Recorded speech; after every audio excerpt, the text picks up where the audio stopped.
Hello friends, I've completed 4 more squares for my Tunisian sampler blanket and I want to go over them with you. As usual, the tutorials will be linked below, and please extend me a little bit of grace because today I do have a cold and it's making me feel quite tired and having a little bit of trouble breathing. So let's get into it.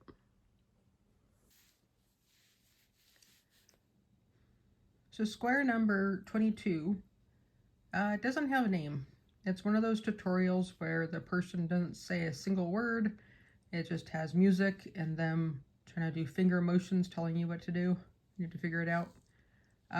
When I first started learning tutorials by video, that really intimidated me. But now that I've been doing Tunisian for a while, I was able to go back and watch her and understand the steps. So I'm calling this the split puff stitch, because you make a puff stitch and then you split it. I do have my written instructions for how I did it, but I don't know how other people might understand those instructions. But the tutorial is linked below, so if you're up to a challenge and are willing to follow sign language that's not sign language, it does make a very pretty fabric, and it is very thick. It makes very bouncy. It has a lot of texture, so it does use up quite a bit of yarn. Square number 23 is called the moss stitch, and this was enjoyable. Makes a very regular pattern. There's the vertical dashes. It's a very flexible fabric. It's not too thick, but it does have, it's more holy. There's more gaps in it. But this was enjoyable and went pretty quickly. Square 24 is a square of my own making. I'm calling it the Twisted Stitch Sampler Square because I was trying to learn how to do the twisted stitches. So I did, let's see here if you can see it. Here's a layer, row right here is going to be your twisted purl stitch, and then this one is your twisted knit stitch, and then this next crossed one up here, actually that's probably your twisted simple stitch and your twisted knit stitch, because twisted simple and twisted knit basically look the same, but the knit stitch is a lot longer vertically than the simple stitch. And between all of those, I just did some simple stitches. I did try to do a square of just twisted stitches, and it curled even worse than this and was massively thick. And it was also very hard to work with, because when you twist a stitch, then you lose a lot of the height of the stitch, and it just becomes, the holes that you're working in become smaller and smaller as you're working with it. So having some normal stitches in between was very helpful. And somewhere in here, I think it's here and here, I got curious as to what the difference was between a twisted purl stitch and a regular purl stitch. And I didn't really notice a huge difference when I was doing it, but now looking at it, the purl stitch itself is much more raised. If you can see, this one's flat and that one's more raised up. So that is number 24.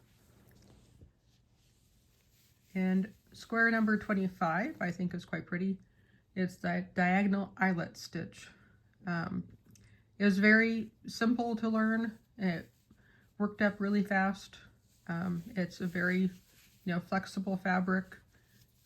Yes, it has holes, but it doesn't feel like a complete mesh fabric. But that was enjoyable. So these 4 worked up pretty quickly, but it might also be that I've been feeling sick, so I've had more time to sit around and crochet. And I don't feel well, I tend to come sit in this chair and crochet and watch YouTube. So it makes projects go by faster, evidently. I think before I move on to another 4 squares, I need to take a moment and lay out all my squares and get an idea of how big I'm at right now, because originally I said I wanted a 4-foot by 6-foot blanket, and I had estimated if each square was a foot, then I only need 24 squares, so I'm now a little over that. But like I've said in the past, the size difference between squares can be significant. So there's some that aren't 12, definitely, and some that are over 12. So before I continue on with my 4 squares, I definitely need to lay it out and get an idea for how big it could be. So I guess that's going to be the next video, me laying it out, considering what my options are going forward, if I'm going to start working on binding it all together, or if I need quite a few more squares. So tune in to the next video. As I said, the tutorials I used for these are linked below. And I look forward to learning more if that's what the next step's going to be. I'm not really sure. Once this is done, there are still more stitches I'm interested in learning, so I'm not sure what's going to happen after that.